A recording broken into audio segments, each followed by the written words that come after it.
ஆண்டவருடைய சமூகத்திலே இந்த யோசேப்பினுடைய தலையின் மேல ஆண்டவர் வைத்த ஆசீர்வாதத்தை நான் தியானிக்கும் போது ஆண்டவர் என்னுடைய இருதயத்திலே வைத்த ஒரு வார்த்தையை இன்றைக்கு நான் தியானிக்க போகிறோம்.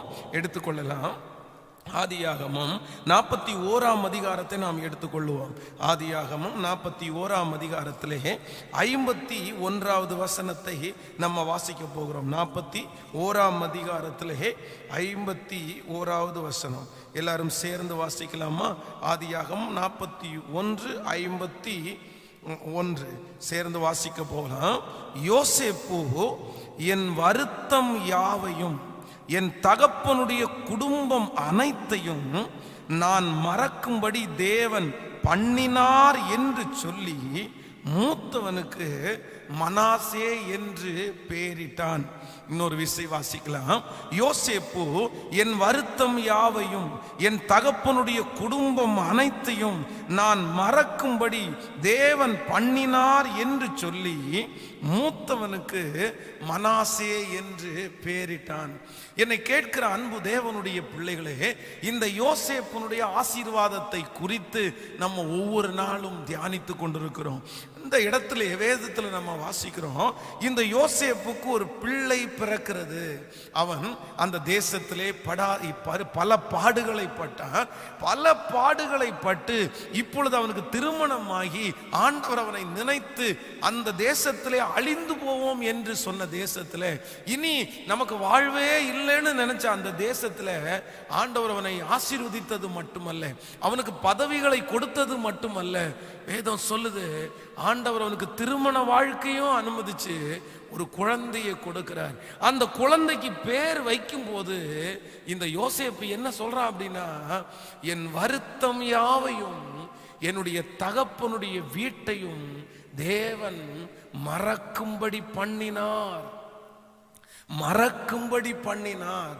சோ ஒரு தேவனுடைய பிள்ளையினுடைய வாழ்க்கையில இந்த மறக்கிறது அப்படின்னு சொல்றது சில நேரத்திலே நமக்கு ஆசீர்வாத குறைவாய் சிலருக்கு தெரிஞ்சாலும், ஆனா நான் நம்புறேன் நம்ம வாழ்க்கையிலே ரொம்ப ஆசீர்வாதமான ஒண்ணு என்னன்னா, நம்ம மறக்கிறது நமக்கு ஆசீர்வாதம். சிலர் ஜெபம் பண்ணும்போது சொல்லுவாங்க, பாஸ்டர் எனக்கு ரொம்ப மறதி ஜாஸ்தியா இருக்குது, எனக்கு ஒரு ஹெல்ப் பண்ணுங்க, ஜெபம் பண்ணுங்க, நான் எல்லாத்தையும் ஞாபகம் வைக்கணும் அப்படின்னு ஜெபம் பண்ணுங்க அப்படின்னு. சில பொருட்களை துளைக்கும் போது நம்ம ஞாபகம் வைக்கிறதுக்காக ஜெபம் பண்றது தவறல்ல. ஆனால் பொதுவாக சொல்ல போனா யார் ஒரு தேவனுடைய பிள்ளை அதிகமாய் மறக்கிற குணம் உங்களுக்கு இருக்குதோ, மற்றவர்கள் செஞ்ச தீமைகள், இல்ல மற்றவர்கள் படுத்தின அவமானங்கள், இல்லைன்னா தன்னுடைய வாழ்க்கையிலே வந்த கஷ்டங்கள், இது எல்லாம் யார் ஒருவர் அதிகமாக மறக்கிறார்களோ அவர்கள் தான் இந்த உலகத்துல சந்தோஷமாய் வாழ முடியும். அவர்கள் தான் இந்த உலகத்துல சுகமாய் வாழ முடியும். ஆனா நிறைய பேர் என்ன பண்றாங்க அப்படின்னா, அவங்க எதையுமே மறக்கிறது இல்லை, எல்லாத்தையுமே உள்ளத்துக்குள்ள போட்டு ஞாபகப்படுத்தி கொண்டே இருக்கிறார்கள். ஞாபகப்படுத்தி கொண்டிருக்கிற நிறைய பேர் சரீரத்துல ரொம்ப சிக்காயிடுறாங்க. ஆனா இன்றைக்கு ஆண்டவருடைய சமூகத்துல நம்ம ஜெபிக்க வேண்டிய ஒரு ஜெபம், இந்த இடத்துல தேவனுடைய பிள்ளை சொல்றாரு, என் வருத்தம் யாவையும் என் தகப்பன் வீட்டையும் தேவன் மறக்கும்படி பண்ணினார். சோ இந்த யோசேப்பினிடத்திலே இருந்த 8வது அபிஷேகம் என்ன அப்படின்னா, அவனுக்கு ஆண்டவர் கொடுத்த 8வது ஆசீர்வாதம் என்ன அப்படின்னா, அவனுடைய வருத்தம் எல்லாம் ஆண்டவர் மறக்கும்படி பண்ணினார். அவன் நினைச்சான், என் வாழ்க்கையில இந்த துக்கத்தை மறக்கவே முடியாது, இந்த 15 ஆண்டு காலத்தை என் வாழ்க்கையில மறக்கவே முடியாது. எத்தனை உயர்வு வந்தாலும், எத்தனை ஆசீர்வாதங்கள் வந்தாலும் நான் பட்ட கஷ்டத்தை மறக்க முடியுமா? என் வாழ்க்கையில வந்த இந்த அவமானத்தை மறக்க முடியுமா? மறக்கவே முடியாதுன்னு நினைச்சிருப்பான். ஆனா வேதம் சொல்லுகிறது, ஆண்டவர் மறக்கும்படி பண்ணினார். இன்றைக்கு இந்த காலை வேளையில இந்த ஜெபத்துல இருக்கிற யாரோ ஒரு தேவனுடைய பிள்ளையினிடத்திலே ஆண்டவர் பேசிக்கொண்டே இருக்கலாம். பாஸ்டர், நீங்க சொல்ற வார்த்தை எனக்காகத்தான், என்னுடைய வாழ்க்கையில தான் என்னுடைய வருத்தத்தை மறக்கவே முடியல. பல ஆண்டுகளாய் ஏதோ ஒரு காரியத்தை இருதயத்துல போட்டு ஆண்டவருடைய பிள்ளை குமுறி கொண்டே இருக்கலாம். என்னால மறக்க முடியல பாஸ்டர். அதை மறக்கிறதற்காக மறக்கிறதற்காய் எத்தனையோ முயற்சி எடுக்கிறேன். அதை மறக்கணுன்றதற்காகத்தான் நான் வெளியே போறேன். அதை மறக்கணுன்றதுக்காக தான் என் பிள்ளைங்களுடைய வீட்டில் போறேன். ஒவ்வொரு நாள் இதை மறந்துடணும் அப்படின்னு நான் நினைக்கிறேன். ஆனா என்னால மறக்கவே முடியல. அது ஒருவேளை உங்களுடைய பிள்ளையினுடைய மரணமா இருக்கலாம். நீங்கள் இல்லை என்றால் நீங்கள் இழந்த ஏதோ ஒரு நபராய் இருக்கலாம். நீங்கள் இழந்த பணமா இருக்கலாம். நீங்கள் இழந்த பொருளாய் இருக்கலாம். நீங்கள் இழந்த உங்களுடைய ஆசீர்வாதங்கள், இல்லை என்றால் உங்களுடைய பெரிய தகுதி, பெரிய படிப்பு, ஏதோ ஒன்றை இழந்து அதை மறக்கவே முடியாம இந்த ஜெபத்துல யாராவது ஒருத்தர் திணறி கொண்டிருப்பீர்களே, ஆனால் உங்களை பார்த்து தான் ஆண்டவர் சொல்றாரு, யோசேப்புனுடைய ஆசீர்வாதத்தை உன் தலை மேல நான் வைப்பேன். என்ன ஆசீர்வாதம்னா, உன் வருத்தம் யாவையும் நான் மறக்கும்படி பண்ணுவேன் என்று கர்த்தர் வாக்கு கொடுக்கிறார். ஆண்டவர் இன்றைக்கு அநேகரை பார்த்து தீர்க்க தரிசனமாய் சொல்லுகிறார், பிரதர், உங்க வருத்தத்தை மறக்கிற ஒரு நாள் சீக்கிரம் வரும். யோசேப்புனுடைய வாழ்க்கையிலே அவனுடைய வருத்தத்தை மறக்கிறதற்கு ஒரு நாளை ஆண்டவர் கட்டளையிட்டார்ல, ஒரு நாளை ஆண்டவர் கொடுத்தார்ல. உங்களையும் பார்த்து சொல்றாரு, உன் வருத்தத்தை மறக்கிறது மாதிரி ஒரு அற்புதத்தை நான் உனக்கு செய்வேன். ஆண்டவர் இந்த யோசேப்புனுடைய வாழ்க்கையில இவன் வருத்தத்தை மறக்கிற அளவிற்கு அவனை எட்டாத உயரத்துல கொண்டு போய் வச்சாரு. அவன் அந்த வருத்தத்தை சாதாரணமான மனுஷனாய், இல்லை என்றால் சாதாரணமான ஒரு ஆசீர்வாதத்தை பெற்று கொண்டிருந்தானே, ஆனால் அவனால் அந்த வருத்தத்தை மறக்க முடியாது. எப்படி மறக்க முடியும்? அது ஞாபகம் வந்துட்டே இருக்கணும். ஒவ்வொரு நாட்களும் அந்த இடத்துக்கு போகும்போது அவனுக்கு ஞாபகம் வரும். ஆனா நான் நம்புறேன், ஆண்டவர் என்ன பண்ணாரு தெரியுமா, அந்த வருத்தமே மறக்கிற அளவிற்கு ஆண்டவர் எட்டாத உயரத்தில் அவனை கொண்டு போய் வச்சாரு. நான் இந்த காலை வேளையில ஆண்டவருடைய பிள்ளைகளே, உங்களுக்கு கர்த்தருடைய வார்த்தையை தீர்க்க தரிசனமா சொல்றேன். நீங்க நினைக்கிறீங்க என்னால என்ன கொடுத்தாலும் என்னால மறக்க முடியாது பாஸ்டர் நினைக்கிறீங்க. ஆனா ஆண்டவர் என்ன செய்ய போறாரு தெரியுமா, அந்த வருத்தத்தை நீங்கள் மறக்கிற அளவிற்கு ஒரு அற்புதத்தை ஆண்டவர் செய்வேன் என்று வாக்கு கொடுப்பார். நீங்கள் நினைப்பீங்க, ஆனா உங்களுக்கு அது நினைவு வரவே வராது. நீங்க யோசிப்பீங்க, அது உங்களுக்கு நினைவு வரவே வராது. ஆனா இன்றைக்கு ஒருவேளை இன்னைக்கு நீங்க இருக்கிற சூழ்நிலை ஒருவேளை இருதயத்தின் ஆழத்துல அது ஆணி அடித்ததை போல பதிஞ்சிருக்கலாம். பாஸ்டர் மறக்க முடியாது, பாஸ்டர் மறக்க முடியாது. ஆனா ஆண்டவர் சீக்கிரமாய் உங்க வாழ்க்கையில் ஒரு பெரிய உயர்வை கொடுப்பார். நானும் அப்படித்தான். 2004 வருஷத்துல என்னுடைய வாழ்க்கையில போராட்டம் என்றால் பெரிய போராட்டம். அந்த வருத்தத்தை மறக்கவே முடியாதுன்னு நான் சொல்லுவேன். 2014 வருஷத்துல ஆண்டவர் என்னை ஒரு சில பாதைகளில் நடத்தினார். அந்த பாதையை நான் எங்கு போனாலும் மறக்க முடியாதுன்னு தான் நான் நினைச்சேன். கண்டிப்பா மறக்க முடியாதப்பா. அன்றைக்கு திடீர்னு ஞாபகம் வரும். அது 2-3 வருஷம், அதை தாண்டி 2-3 வருஷத்துக்கு எப்போ அது ஞாபகம் வருதுன்னே தெரியாது. அது நினைச்சாலே ஒரு பயமா இருக்கும், பதட்டமா இருக்கும். ஐயோ, இப்படிப்பட்ட ஒரு சூழ்நிலையில நம்ம கடந்து வந்தோமே அப்படின்னு. நான் சாகிற வரைக்கும் அந்த சூழ்நிலையை மறக்க முடியாதுன்னு தான் நினைச்சேன். ஆனா இப்போ சில நேரங்களில் உட்கார்ந்து அதை நினைச்சு பார்க்கும்போது நான் கடந்து வந்த பாதை நிறைய எனக்கு ஞாபகமே இருக்குல்ல. நான் நம்புறேன், ஆண்டவர் அந்த வருத்தத்தை எல்லாம் மறக்கிற வரைக்கும் இன்று என்னை ஊழியத்தில் நிறுத்தி இருக்கிறார். என்னை அப்படி நடத்தின கர்த்தர் என்னை இன்றைக்கு நடத்தி கொண்டிருக்கிற அதே தேவனைத்தான் நான் இன்னைக்கு பிரசங்கம் பண்ணுகிறேன். அவர் கல்லல்ல, அவர் மண் அல்ல, அவர் சொல்லியும் செய்யாதிருக்கிற கர்த்தர் அல்ல. அந்த தேவன் தான் இன்றைக்கு நீங்கள் இருக்கிற இடத்துல நேரடியா வந்து உங்களிடத்துல பேசிட்டு இருக்கிறாரு. மகளே, உன் வருத்தத்தை நான் மறக்கும்படி செய்வேன். மகனே, உன் வருத்தத்தை நான் மறக்கும்படி செய்வேன். வெகு சீக்கிரத்தில் உன்னுடைய வருத்தம் மாறும் என்று கர்த்தர் வாக்கு கொடுக்கிறார். இந்த அபிஷேகத்திற்காய் எத்தனை பேர் ஜெபிக்க போறீங்க? கையை மேல உயர்த்தி ஜெபிங்க. ஹalleluya. ஆண்டவரே, என்னால மறக்கவே முடியலப்பா. அந்த வருத்தத்தை மறக்கவே முடியல. நான் கடந்து வந்த பாதையை மறக்க முடியல. நான் இழந்ததை மறக்க முடியல. ஆனா இப்ப ஜெபிக்கும் போதே அநேகருக்கு கர்த்தர் ஹீல் பண்ண போறாரு. அநேகருக்கு அந்த அற்புதத்தை செய்ய போறாரு. நீங்க இருக்கிற இடத்துல கையை உயர்த்தி ஜெபிங்க. ஹalleluya. ஆண்டவரே, அது மறக்கும்படி செய்யும். ஒருவேளை நீங்கள் செய்த தவறுகள், நீங்கள் செய்த பாவங்களை சத்துரு உங்களுடைய கண் கண்களுக்கு முன்பாய் கொண்டு வந்து அதை மறக்கவே முடியல பாஸ்டர். என்னுடைய தப்பை நான் மறக்கவே முடியல, நான் செஞ்ச பாவத்தை மறக்கவே முடியல. ஆனா இன்றைக்கு இந்த ஜெபத்துல ஆண்டவர் அதை மறக்கிறதுக்கு ஒரு அற்புதத்தை செய்யட்டும். கையை உயர்த்தி எல்லாரும் கேளுங்க.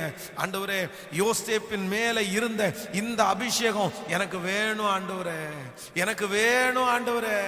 என்னுடைய வருத்தங்கள், என்னுடைய கஷ்டங்களை மறக்கக்கூடிய ஒரு கிருபையை கர்த்தர் எனக்கு தருவீராக ராஜா, தருவீராக. கைகளை உயர்த்தி ஒரு ஹல்லேலூயா சொல்லுங்க, கரங்களை உயர்த்தி ஒரு ஹல்லேலூயா சொல்லுங்க. கவனிங்க ஆண்டவருடைய பிள்ளைகளே, ஆண்டவர் இந்த வார்த்தையை உங்களுக்கு கொடுத்திருக்கிறது உண்மை. ஆனா நீங்க என்ன பண்ணணும் அப்படின்னா, உங்களுடைய வாழ்க்கையிலே வருகிற சில வருத்தங்களை மறக்கிறதற்கு ஆண்டவருடைய பிள்ளைகள் கண்டிப்பாக முயற்சி எடுக்கணும். நீங்க முயற்சி எடுக்காம இருந்துடவே கூடாது. அதான் ஒரு விசை நம்முடைய திருச்சபையில ஒரு பிரதர் ஒரு சிஸ்டரை கூட்டிட்டு வந்தாங்க. அப்போ ஒரு ஷாக்கான நியூஸ் அவங்க சொன்னாங்க. அவங்களுடைய வீட்டிலே அவருடைய தம்பி ஒருத்தர் இறந்து போனாரு. அப்போ அந்த தம்பி இறந்து போகும்போது அவங்க ரொம்ப அந்த தம்பியை நேசிச்சாங்க.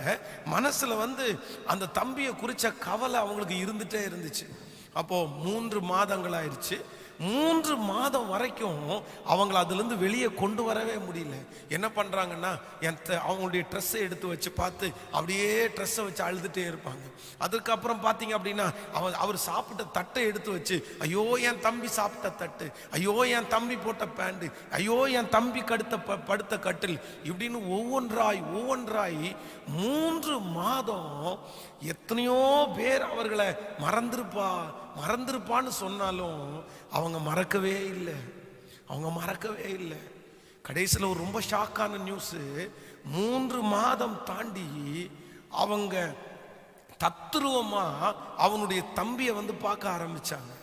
அவங்க தூங்கும்போது அவங்க தம்பி அந்த கதவு ஓரத்தில் நிற்கிற மாதிரி பார்ப்பாங்க.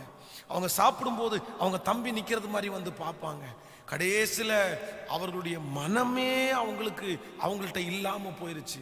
அவர்களை வெளியே கொண்டு வருவதற்கு பெரிய கஷ்டப்பட வேண்டிய சூழ்நிலை ஆயிடுச்சு. திடீர்னு சொல்லுவாங்க, இதோ தம்பி நிற்கான், அதோ தம்பி நிற்கிறான். அப்படி யோசிச்சு அவங்க ரொம்ப சிக்காயிட்டாங்க.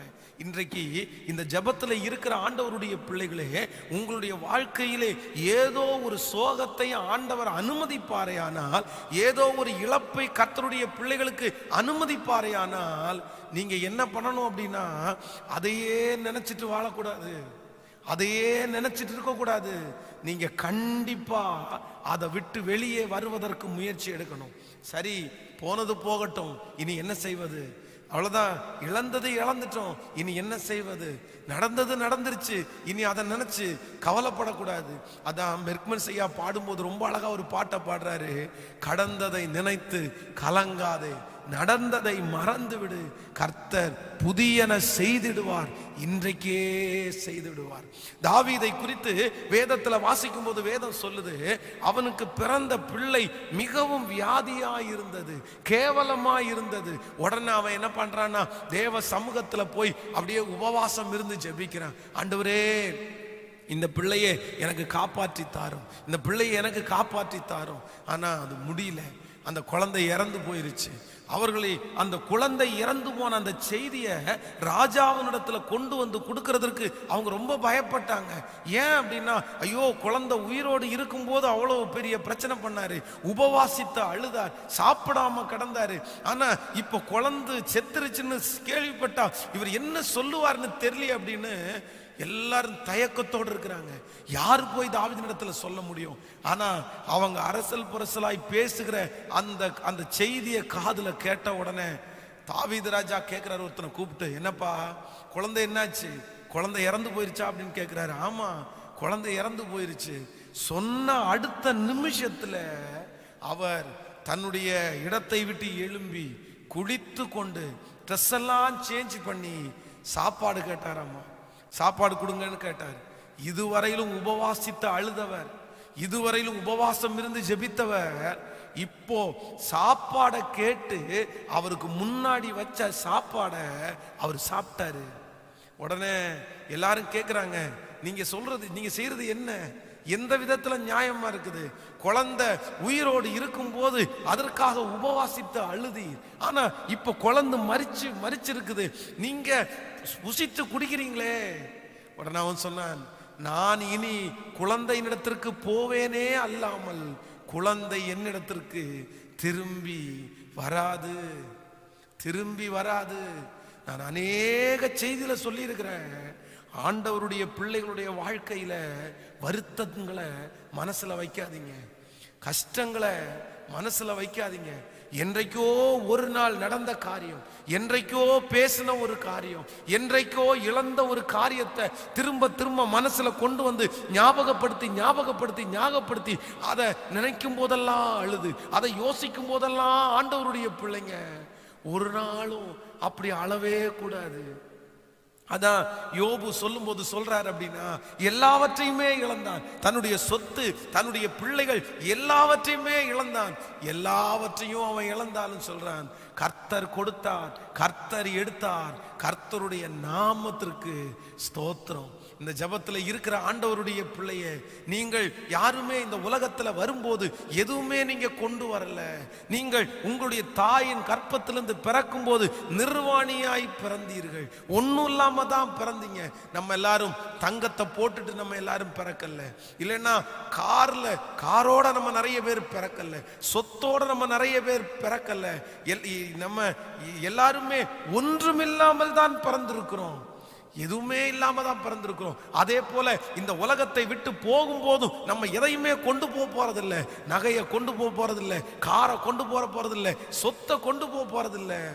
சோ கர்த்தர் தான் கொடுத்தாரு உங்களுக்கு, ஆண்டவர் தான் அந்த ஆசீர்வாதத்தை எல்லாம் கொடுத்தாரு. இப்போ ஆண்டவருடைய அனுமதி இல்லாம அந்த ஆசீர்வாதம் உங்களை விட்டு எடுக்கப்பட்டிருக்காது. நீங்க என்ன சொல்லணும் தெரியுமா? நீங்க ஆண்டவருடைய சமூகத்துல என்ன ஜெபிக்கணும் தெரியுமா? நம்மை மறக்க முடியாத அந்த இதயத்தில் இருக்கிறவங்க, நீங்க தான் ஆண்டவரே கொடுத்தீங்க, நீங்க தான் ஆண்டவரே கொடுத்தீங்க, இப்ப நீங்க எடுத்தீங்க. உங்க நாமத்திற்கு ஸ்தோத்திரம், உங்க நாமத்திற்கு ஸ்தோத்திரம். நான் அந்த துக்கத்தை என்ன பண்ண மாட்டேன் அப்படின்னா, மனசுலயே வச்சு நான் கவலைப்பட போறதில்லை. நான் யோசேப்பினுடைய காரியத்தை அடிக்கடி, யோசேப்பினுடைய தகப்பன் யாக்கோபுனுடைய காரியத்தை அடிக்கடி நான் சொல்லுவேன். ஆண்டவருடைய பிள்ளைகளே, இந்த யாக்கோபு என்ன பண்றான் அப்படின்னா, யோசேப்பு கூட தன்னுடைய வருத்தத்தை மனசுல வச்சிருந்தாலும் வேலை செஞ்சான், எல்லாரிடத்திலையும் சகஜமா இருந்தான். ஆனா யாக்கோபு அப்படி இல்லை. தன்னுடைய மகன் இறந்து போனான் என்கிற செய்தியை பிள்ளைகள் தனக்கு அறிவிச்ச உடனே அவன் அப்படியே ஒடுங்கிட்டான். அந்த ஆட்டினுடைய ரத்தத்தினால் தோய்க்கப்பட்ட அந்த ட்ரெஸ்ஸை கட்டி பிடிச்சு, என் மகனே உனக்கு பதிலாய் நான் செத்திருந்தா நலமா இருக்குமே அப்பா, நான் செத்திருந்தா நலமா இருக்குமே அப்பா. அன்றைக்கு ஒடுங்கி போய், அன்றைக்கு மனசுல வேதனையோட கூட உட்கார்ந்தவன் கிட்டத்தட்ட 15 வருஷம் எதையுமே செய்யல, எதையுமே அவனால செய்ய முடியல. தன்னுடைய மகனை அவனால மறக்கவே முடியல. தன் மகனை இழந்தது அவனை ரொம்ப கஷ்டப்படுத்திருச்சு. கடைசியில யோசேப்பு உயிரோட இருக்கிறான்னு கேள்விப்பட்ட உடனே 15 வருஷம் உயிர்ப்பிக்க முடியாத அந்த ஆவி திரும்ப உயிர்ப்பித்தது. பார்வோனுக்கு முன்பாய் போய் நிற்கிறான். பார்வோன் கேட்கிறான், உன் வயசு என்ன, உங்க வயசு என்னன்னு கேட்கிறான். அவன் சொல்றான், என் வயசு இத்தனை இருந்தாலும் என்னுடைய கொஞ்ச வருஷங்கள் பாதியும் வருத்தமும் சஞ்சலவுமா இருந்துருச்சு. நான் ரொம்ப துக்கப்பட்டேன். யாக்கோபு வயதான காலத்துல ரொம்ப பலவீனமானார். காரணம் என்ன தெரியுமா? தன்னுடைய மகன் இழந்து போன துக்கத்தை தான் மறக்காம மனசுலயே வச்சிருந்ததுனால அவரால் வேற எதையுமே செய்ய முடியல. அதுவும் நடக்காத ஒரு காரியத்திற்காக. இன்றைக்கு இந்த ஜபத்திலே கலந்து கொண்டிருக்கிற ஆண்டவருடைய பிள்ளையே, நீங்கள் ஏதோ ஒரு காரியத்திற்காக மறக்க முடியாமல், அதை மறக்காமல் திரும்ப திரும்ப அந்த காரியத்தை யோசித்துக் கொண்டே இருப்பீர்களே, ஆனால் ஒரு நாள் அது அற்புதமாய் நடக்கும். ஒரு நாள் ஆண்டவர் உங்களை தூக்கி எடுப்பார். ஒரு நாள் ஆண்டவர் உங்களை சாட்சியாய் நிறுத்துவார். ஒரு நாள் அந்த காரியம் ஒண்ணும் இல்லைன்னு வந்துடும். ஒரு நாள் அந்த துக்கம் ஒண்ணும் இல்லைன்னு வந்துடும். நீங்க ஒண்ணும் இல்லைன்னு வரும்போது நீங்க இத்தனை நாளும் துக்கப்பட்டு துக்கப்பட்டு துக்கப்பட்டு உங்க சரீரத்தை கெடுப்பீர்களே ஆனால், கவலைப்பட்டு உங்க சரீரத்தை கெடுப்பீர்களே ஆனால், நான் நம்புறேன் அடுத்த அந்த ஆசீர்வாதத்தை கர்த்தர் உங்க கையில கொடுக்கும் போது உங்களால சரியா அதை செய்ய கூட முடியாது. சரியா அதை செய்யக்கூட முடியாது. சோ இன்றைக்கு காலையில ஒரு தீர்மானத்தை எடுங்க. வருத்தங்களை என் மனசுல நான் வைக்க போறதில்லை, இழப்புகளை என் மனசுல நான் வைக்க போறதில்லை.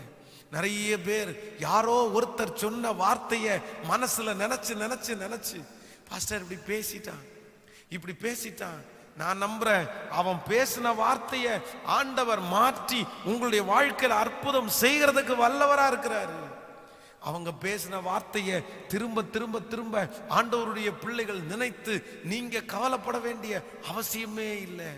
கர்த்தர் சமூகத்துல ஆண்டவரே எனக்கு ஒரு பலன் தாரும், என்னுடைய காயங்களை ஆற, என்னுடைய மனதிலே இருக்கிற வருத்தங்களை எல்லாம் மறக்கிறதற்கு எனக்கு ஒரு உதவியை செய்யும். ஹல்லேலூயா. கடந்ததை நினைத்து கலங்காதே, நடந்ததை மறந்து விடு. கடந்ததை நினைத்து கலங்காதே, நடந்ததை மறந்து விடு. கர்த்தர் புதியன செய்திடுவார், இன்றே நீ காண்பாய். கர்த்தர் புதியன செய்திடுவார், இன்றே நீ காண்பாய். இன்றே நீ காண்பாய். சொல்லுங்க பார்க்கலாம். கலங்கிடவே வேண்டாம், கலங்கிடவே வேண்டாம், கலங்கிடவே வேண்டாம், கலங்கிடவே வேண்டாம். நம் இயேசு கைவிட மாட்டார், நம் இயேசு கைவிட மாட்டார். திராணிக்கு மேலாக சோதிக்கப்பட அவர் ஒரு நாளும் விடமாட்டார். திராணிக்கு மேலாக சோதிக்கப்பட அவர் ஒரு நாளும் விடமாட்டார். தாங்கிடும் பலன் தருவார், தப்பிச் செல்ல வழி செய்வார். தாங்கிடும் பலன் தருவார், தப்பிச் செல்ல வழி செய்வார். நீங்க தப்பிச் செல்ல வழி செய்வார், நான் தப்பிச் செல்ல வழி செய்வேன். சொல்லுங்க பார்க்கலாம். கலங்கிடவே மாட்டேன், கலங்கிடவே மாட்டேன், கலங்கிடவே மாட்டேன். சுவே கலங்கிடவே, கலங்கிடவே மாட்டேன். என் இயேசு கைவிட மாட்டார், என் இயேசு கைவிட மாட்டார். ஹல்லேலூயா. சோ ஆண்டவருடைய பிள்ளைங்க, நீங்க செய்ய வேண்டியது ஒண்ணு இருக்குது. ஆண்டவர் சொல்றார், உன் வருத்தங்கள் யாவையும் நான் மறக்கும்படி பண்ணுவேன். கர்த்தர் வெகு சீக்கிரத்தில் உங்க வருத்தங்களை மறக்கும்படி பண்ணுவாரு. ஆனா நீங்க எடுக்க வேண்டிய ஒரு முயற்சி என்னன்னா, எல்லாத்தையும் உங்க மனசுக்குள்ளேயே வச்சுக்க கூடாது, எல்லாத்தையும் உங்க மனசுக்குள்ளே வச்சுக்க கூடாது. சரி, ஆண்டவர் அனுமதிச்சிருக்கிறாரு, ஆண்டவர் அனுமதிச்சிருக்கிறாரு, மறந்துருங்க. திரும்ப திரும்ப அதை ஞாபகப்படுத்தாதீங்க. நீங்க ஞாபகப்படுத்த படுத்த படுத்த அது உங்களுடைய இருதயத்துல காயமா இருக்கும். ஆண்டவர் தான் அவங்க கண்ணுக்கு முன்னாடியே உங்களை ஆசீர்வச்சிட்டார்ல, ஆண்டவர் தான் அவங்க கண்ணுக்கு முன்னாடியே உங்களுக்கு எல்லாத்தையுமே கொடுத்துட்டார்ல. இன்றைக்கு ஆண்டவர் அந்த சூழ்நிலை எல்லாம் மாத்திட்டார்ல, இன்னும் ஏன் அவங்க வருத்தப்படுத்தினதையே மனசுல நினைக்கணும்? நான் நம்புறேன், யோசேப்பு 15 வருஷம் தாண்டதற்கு பிறகு, ஆண்டவர் அவனை உயர்த்தினதுக்கு பிறகு, அந்த வருத்தத்தை தன்னுடைய மனசுல அவன் வைக்கவே இல்லை. ஆனா இன்னைக்கு நிறைய பேர் ஆண்டவர் உயர்த்தினதுக்கு பிறகும், ஆண்டவர் ஆசீர்வதிச்சதுக்கு பிறகும், அவங்களுக்கு முன்னாடி ஆண்டவர் நிறைய அவங்களுக்கு கொடுத்ததற்கு பிற்பாடு கூட இன்னும் அந்த வார்த்தைய மனசுல வச்சிருக்கலாமா? இன்னும் நடந்த அந்த சம்பவத்தை மனசுல வச்சுக்கலாமா? ஆண்டவர் தான் இன்னைக்கு மாத்திட்டாரே, ஆண்டவர் தான் இன்னைக்கு உயர்த்திட்டாரே, ஆண்டவர் தான் இன்னைக்கு தந்துட்டாரே, நீங்க மறக்கலாம்ல? மறக்கலாம்ல? அதனால இன்றைக்கு ஆண்டவருடைய பிள்ளைகள் முயற்சியோட போங்க. ஆண்டவரை எதையுமே நான் என்ன பண்ண மாட்டேன்னா, மனசுல இது ரொம்ப பாரமாக்கிற கூடாது, இருதயத்தை பாரமாக்கிற கூடாது, லகுவா விட்டுருங்க. கர்த்தர் பார்த்து கொள்ளுவார், கர்த்தர் பார்த்து கொள்வார். உன்னை தொடுகிறவன் என் கண்மணியை தொடுகிறான் என்று கர்த்தர் சொல்லுகிறார். உங்களை அவங்க திட்டுறதுக்கு முன்னாடி ஆண்டவர் அவங்க திட்டாங்க. உங்களுக்கு அந்த காரியத்தை செய்யறதுக்கு முன்னாடியே ஆண்டவருக்கு அந்த காரியத்தை செஞ்சுட்டாங்க. சோ எனக்கு ஒரு பெரிய பலனை கர்த்தர் இன்னைக்கு தருவாரு. மறக்கிற ஒரு கிருபையை ஆண்டவர் இன்னைக்கு கட்டளையிடுவார். கைகளை உயர்த்தி ஒரு ஹல்லேலூயா சொல்லுங்கள். இந்த யோசேப்பினுடைய வாழ்க்கையில நான் தியானிச்ச போது, ஆண்டவர் அவனுடைய வாழ்க்கையில மறக்கப்பட்ட 3 காரியத்தை வேகமா நான் சொல்றேன். ஒன்று, ஆதியாகமம் 37ஆம் அதிகாரத்தை எடுத்துக்கொள்ளுங்கள். ஆதியாகமம் 37ஆம் அதிகாரம் 19வது வசனத்தை வாசிக்கலாமா? 37ஆம் அதிகாரம் 19வது வசனம். ஒருவரை ஒருவர் நோக்கி, இதோ சொப்பனக்காரன் வருகிறான், நாம் அவனை கொன்று இந்த குழிகளில் ஒன்றிலே அவனை போட்டு ஒரு துஷ்ட மிருகம் அவனை பட்சித்தது என்று சொல்லுவோம், வாருங்கள், அவனுடைய சொப்பனங்கள் எப்படி முடியும் பார்ப்போம் என்றாரு. ஹலோ, கவனிங்க. இந்த யோசேப்பினுடைய வாழ்க்கையில ஆண்டவர் மறக்க பண்ணின முதல் வருத்தம் என்னன்னு நான் நம்புறேன்னா, தன்னை குழியில போடும்போது காப்பாற்றுவதற்கு யாருமே இல்லையே அப்படின்ற ஒரு வருத்தம் அநேகம் நாள் அவனுடைய மனசுல இருந்துட்டே இருந்துச்சு. அவனுடைய சகோதரர்கள் எல்லாரும் அவனை தூரத்துல வர கண்டு சொல்றாங்க, இதோ சொப்பனக்காரன் வருகிறான், அவனை நம்ம கொன்றுவோம். ஆனா அவனை காப்பாற்றுவதற்கு, அவர்களுடைய கைக்கு தப்பு வைக்கிறதற்கு ரூபன் ஒரு முயற்சியை எடுத்து என்ன சொல்றான் அப்படின்னா, அவனை குழியில போட்டுடலாம் பாடி அப்படின்றான். அவனை தப்பு வைக்கிறதுக்கு அவனுடைய சகோதரன் நினைச்சது உண்மைதான். ஆனா எல்லா சகோதரர்களையும் எதிர்த்து அவனால தம்பியை காப்பாற்ற முடியல, தம்பியை காப்பாற்ற முடியல.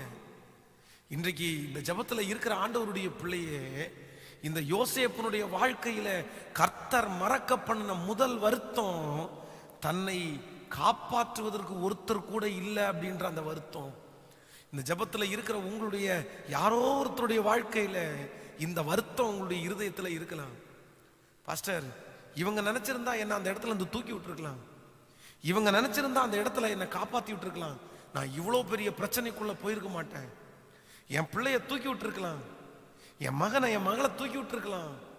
ஆனா திராணி இருந்தும் பலன் இருந்தும் எனக்காக பேசுறதற்கு அங்க யாருமே இல்லை பாஸ்டர். அந்த வருத்தம் உங்களுடைய மனதில் ஆழமாய் பதிந்திருக்கலாம். எனக்காக அன்னைக்கு யாரும் பேசல, இன்னைக்கு இருக்கிற சொந்தக்காரங்க யாருமே பேசல, இன்னைக்கு இருக்கிற நண்பர்கள் யாருமே பேசல. அவங்க நினைச்சிருந்தா அந்த இடத்துல அழகா பேசி இருக்கலாம், ஸ்ட்ராங்கா பேசி இருக்கலாம்.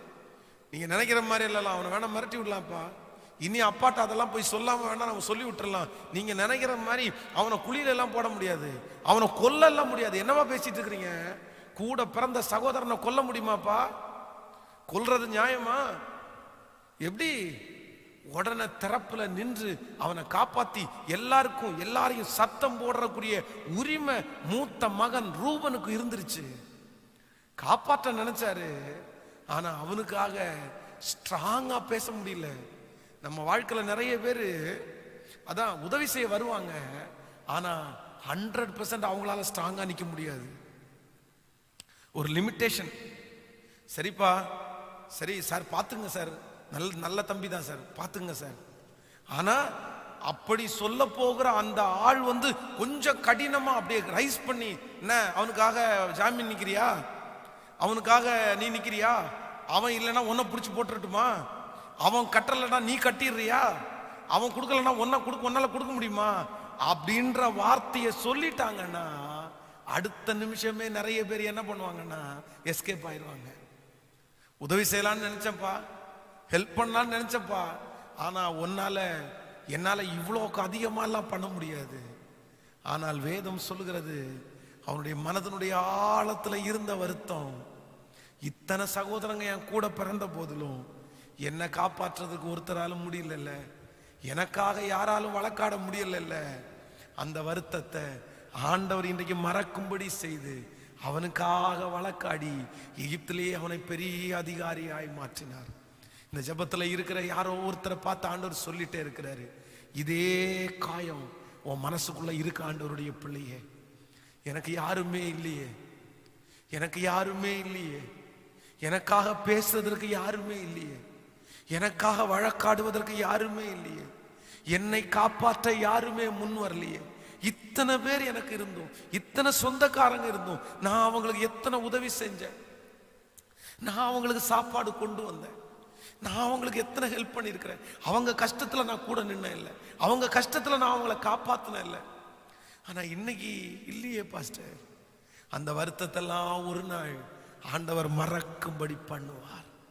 ஆண்டவர் சொல்றாரு, அவங்க யார் உனக்கு ஹெல்ப் பண்ணணும், அவங்க யார் உனக்காக வக்காலத்துக்கு பேசணும், அவங்க யாரும் உனக்காக பேச வேண்டாம், அவங்க யாரும் உனக்காக ஜாமீன் கையெழுத்து போட வேண்டாம், அவங்க யாரும் உன்னை காப்பாற்றுவதற்கு முயற்சி எடுக்க வேண்டாம்.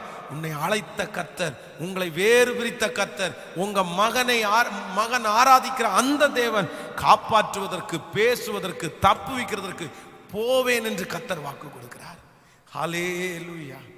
நம்பர் 2, இரண்டாவது, இந்த யோசேப்பினுடைய வாழ்க்கையில அவன் மறக்க முடியாம இருந்தது என்ன அப்படின்னா, நீங்கள் 37ஆம் அதிகாரம் 8வது வசனத்தை வாசிப்பீர்களே ஆனால், 37ஆம் அதிகாரம் 8வது வசனம், அப்பொழுது அவன் சகோதரர் அவனை பார்த்து, நீ எங்களை ஆளப் போகிறாயோ என்று சொல்லி அவன் சொப்பனங்களின் நிமித்தம், அவன் வார்த்தைகளின் நிமித்தம் இன்னும் அதிகமாய் பகைத்தார்கள், இன்னும் அதிகமாய் பகைத்தார்கள். ரெண்டாவது, நான் நம்புறேன் இந்த யோசேப்பினுடைய வாழ்க்கையில அவன் மறக்க முடியாத இருந்தது என்ன தெரியுமா, தன் சகோதரர்கள் பேசின வார்த்தை, அந்த காயமான அந்த வார்த்தை. ரொம்ப பேசிட்டாங்க, ரொம்ப பேசிட்டாங்க. இவன் ஒரு சொப்பனத்தை பார்த்து தான் அவங்க அர்த்தம் சொன்னான். இந்த மாதிரி நான் ஒரு சொப்பனத்தை பார்த்தேன்ப்பா, ஒரு சொப்பனத்தை பார்த்தேன், அந்த சொப்பனத்தை பார்த்ததை வச்சு அவனை வார்த்தையினால காயப்படுத்திட்டே இருக்கிறாங்க. நீ அதிகாரம் பண்ணுவியா, நீ துரைத்தனம் பண்ணுவியா, நீ எங்களுக்கு தலைவன் ஆயிருவியா, உன் சொப்பனம் எப்படி நிறைவேறுது நாங்க நான் பார்க்க தானே போறோம், சின்ன பையன் நீ சாகு, அப்போ சொப்பனம் நிறைவேறுதான்னு பார்க்கலாம். வார்த்தைகளினால் தன்னை காயப்படுத்தினாங்க. எகிப்தில அவன் இருக்கும்போது, போத்திபாருடைய வீட்டிலே இருக்கும்போது, சிறைச்சாலையிலே இருக்கும்போது திரும்ப திரும்ப அவனுக்கு ஞாபகம் வந்துட்டே இருக்குது, அவன் பேசின வார்த்தை ரிப்பீட் ஆகிட்டே இருக்குது. நீ என்ன துரைத்தனம் பண்ணுவியோ, நீ ஒன்றும் இல்லாம போவ, நீ நல்லா வந்துடுறது பார்த்துக்கலாம், உன் சொப்பனம் நிறைவேறது பார்த்துக்கலாம். அதுக்கு தகுந்தது போலதான் யோசேப்பினுடைய வாழ்க்கையில 15 ஆண்டுகள் நடந்து கொண்டே இருக்கிறது. இன்றைக்கு இந்த ஜெபத்தை கேட்கிற ஆண்டவருடைய பிள்ளையே, உன் வாழ்க்கையில எல்லாத்தையுமே நீங்க மறந்துட்டீங்க, ஆனா மனிதர்கள் பேசின வார்த்தையை உங்களால மறக்க முடியலையா? என் கணவனார் என்ன பேசின வார்த்தையை என்னால மறக்க முடியல பாஸ்டர், என் பிள்ளை என்ன பேசின வார்த்தையை மறக்க முடியல பாஸ்டர், என் மாமியார் என்ன பேசின வார்த்தை மறக்க முடியல, 10 வருஷமாய் மறக்க முடியல, 5 வருஷமா இன்னும் மறக்க முடியல. என் இருதயத்துல திரும்ப திரும்ப ரிப்பீட் ஆயிட்டு இருக்குது. ஒருவேளை அவங்க பேசினது மாதிரியே நீங்களும் உங்க பிள்ளைகளும் மாறி இருக்கலாம். ஆனா ஆண்டவர் சொல்றாரு, இல்ல இல்ல, யோசேப்பினுடைய தலையின் மேல இருந்த ஆசீர்வாதம் அவங்க வார்த்தையினால காயப்படுத்தினத ஆண்டவர் மறக்கிறதற்கு ஒரு பெரிய அற்புதத்தை கர்த்தர் செய்தார். என்னுடைய வாழ்க்கையிலே மறக்க முடியாத ஒரு காயம் ஒன்று இருந்துருச்சு. நான் எதை ரொம்ப நேசிக்கிறேனோ இல்லையோ, ஊழியத்தை ரொம்ப நேசிக்கிறவன். கர்த்தருக்கு முன்னாடி சொல்றேன், ஊழியத்தை ரொம்ப நேசிக்கிறவன். எவ்வளவு பலவீனத்தின் மத்தியிலையும், எத்தனை கஷ்டத்தின் மத்தியிலையும் ஊழியத்தை மட்டும் எதற்காகவும் விட்டு கொடுத்ததே இல்லை. கண்டினியூவா 7 நாட்கள் நான் உங்களுக்கு கர்த்தருடைய வார்த்தையை கொடுத்துட்டே இருக்கிறேன். அதுக்கு முன்னாடி சனிக்கிழமை ஞாயிற்றுக்கிழமை கண்டினியூவா பேசினேன். நேற்றைய தினத்துல கூட ஆராதனையிலே 4 ஆராதனை, முழு ஆராதனையிலும் நான் தான் பேசினேன். தொண்டையில் அவ்வளோ வலி. இன்றைக்கு காலையில் ஆண்டவருடைய சமூகத்தில் நான் உங்களுக்கு முன்பாக சொல்றேன், அவ்வளவு வலியின் மத்தியிலையும் இந்த ஊழியத்தை நான் ரொம்ப கனம் பண்ணி, இல்லை கொஞ்சம் சீக்கிரமா முடிச்சிடலாம், 10 நிமிஷம் ரெஸ்ட் எடுக்கலாம், இல்லை முழு இருதயத்தோட இந்த ஊழியம் செய்கிறேன். ஆனால் ஒரு நாள் ஒருத்தர் வந்து என்னை பார்த்து, எனக்கு எனக்கு என்னுடைய கீழே கொஞ்ச நாள் ஊழியம் செய்த ஒரு நபர் தான் வந்து என்னை விட்டு போகணும் அப்படின்னு ஒரு முடிவு எடுத்துட்டாங்க. சரி போகலாம், ஒன்றும் பிரச்சனை இல்லை, போங்க. அவர் என் மேல நிறைய குற்றத்தை சுமத்திட்டே இருந்தார், நிறைய குற்றத்தை சொல்லிட்டே இருந்தார். அப்ப அவரை பார்த்து ஒன்றே ஒன்று மட்டும் கேட்டேன், பிரதர், நீங்க நிறைய குற்றம் சொல்றீங்க, இத்தனை வருடம் என் கூட இருந்துட்டு ஒரு நல்ல விஷயத்தை கூட நீங்க என்னிடத்துல இருந்து கத்துக்கலையா அப்படின்னு கேட்டேன். அவர் ஒரு வார்த்தை சொன்னாரு, ஆமா ஆமா நல்லா கத்துக்கிட்டேன், எப்படி ஒருத்தன் ஊழியம் செய்யக்கூடாதுன்றத உங்க மூலமா நான் கத்துக்கிட்டேன். நான் ஊழியத்துக்கு போறேன், ஆனா உங்களை மாதிரி ஒரு ஊழியத்தை செய்ய மாட்டேன் அப்படின்றத உங்கள்கிட்ட படிச்சுட்டேன். எனக்கு எது வருத்தமா இருந்துச்சோ இல்லையோ, இந்த வார்த்தை என்ன ரொம்ப வருத்தப்படுத்திச்சு. ஊழியத்துல ஒரு பிசுறு கூட வரக்கூடாதுன்னு சொல்லி ஒன்னொன்னா பார்த்து பார்த்து கவனமாய் செய்கிறவன். ரொம்ப உடைஞ்சிட்டேன், நொந்துட்டேன். என்னால் அந்த வார்த்தையை ஒரு சில மாதங்கள் வந்து மறக்கவே முடியல. எங்க போனாலும் பலிபீடத்துல அந்த வார்த்தை வந்துடும், சே இப்படி சொல்லிட்டாரு, உங்ககிட்ட ஒரு நல்ல காரியமும் படிக்கல, உங்ககிட்ட படிச்சது ஃபுல்லா கெட்ட காரியம் படிச்சேன்னு சொல்லிட்டாரு, கெட்ட காரியம் படிச்சேன்னு சொல்லிட்டாரு. திடீரென்று ஒரு நாள் ஒரு ஊழியர் கூடுகைக்கு பேசும்படியாக அழைப்பு வந்துருச்சு. நான் போனேன். ஃபர்ஸ்ட் ஒரு பெரிய ஊழியக்காரர் கூடுகைக்கு அதில் தான் பேசுறேன். கிட்டத்தட்ட ஆயிரக்கணக்கான ஊழியர்கள் வந்து அந்த ஊழியர் கூடுகையில் இருக்கிறாங்க. நானும் சின்ன வயது, மற்றவங்களுக்கெல்லாம் நம்ம உபதேசம் சொல்லிடலாம், ஆண்டவருடைய வார்த்தை சொல்லலாம், ஆனா ஊழியக்காரங்களுக்கு எப்படி பிரசங்கம் பண்றது? எனக்கு ஒரே பதட்டம். பலிபீடத்தில் போய் நின்றேன். ஆண்டவர் பேச ஆரம்பிச்சிட்டாரு. அந்த ஊழியர் கூடுகையில வந்திருந்த எல்லா ஊழியர்களும் என் கூட சேர்ந்து ஓன ஆரம்பிச்சாங்க. அந்த ஊழியர் கூடுகை மிகப்பெரிய வெற்றியாய் நடந்துச்சு. அந்த ஊழியர் கூடுகையை விட்டு வெளியிலே வரும்போது ஆண்டவருடைய வார்த்தை என்னுடைய இருதயத்தில் வருது, எப்பா இப்போ உனக்கு திருப்தியா? இப்போ உனக்கு திருப்தியா? ஊழியத்துல ஒன்னிடத்திலிருந்து நல்லது ஒன்னையுமே கத்துக்கல அப்படின்னு ஒருத்தர் உங்க மனசை வருத்தப்படுத்தினாரு. இத்தனாயிரம் ஊழியர்களுக்கு ஒன்ன நான் வல்லமையா பயன்படுத்தினேன், அத்தனை பேர் சாட்சி சொல்றாங்க, இப்போ உனக்கு திருப்தியான்னு கேட்டாரு. கையை உயர்த்தி ஆண்டவரிடத்துல சொன்னேன், மறந்துடுறேன் ஆண்டவரே, இல்ல உண்மைதாப்பா, உண்மைதாப்பா, நீங்க என்ன ஆசீர்வதிச்சிட்டீங்க. அன்றைக்கு என் வருத்தத்தை ஆண்டவர் மறக்கும்படி பண்ணினார். திரும்ப அந்த கவலை, அதை நினைக்கும் போது இருக்கிற வருத்தம் ஞாபகம் தான் இருக்கே தவிர, ஆனா அந்த வருத்தம் எனக்கு இல்லவே இல்லைங்க, வருத்தம் இல்லவே இல்லை. இன்னைக்கு இந்த ஜெபத்துல இருக்கிற ஒவ்வொருத்தரையும் பார்த்து ஆண்டவர் சொல்றாரு, உன்னை மனிதர்கள் காயப்படுத்தின அந்த வார்த்தையை ஆண்டவர் மறக்கும்படி செய்ய வல்லவராய் இருக்கிறார். ஹல்லேலூயா. எத்தனை பேர் இந்த காலை வேளையில ஒப்பு கொடுக்குறீங்க? முழங்கால் படியிட முடியுமா உங்களால? எழும்பி நிற்கிறவர்கள் எழும்பி நின்று கொள்ளுங்கள். ஆண்டவர் இன்றைக்கு உங்களோடும் என்னோடும் பேசின ஒரு தீர்க்க தரிசனமான வார்த்தை, உன் வருத்தங்கள் யாவையும் உன்னுடைய தகப்பன் வீட்டையும் கர்த்தர் மறக்கும்படி பண்ணினார். சோ யோசேப்பினுடைய தலையின் மேல இருந்த ஆசீர்வாதம், அவன் வருத்தம் எல்லாத்தையும் கர்த்தர் மறக்க பண்ணிருக்கு. ஒரு நாள் வந்துருச்சு. கையை உயர்த்தி எல்லாரும் கேளுங்க சத்தம், ஆண்டவரே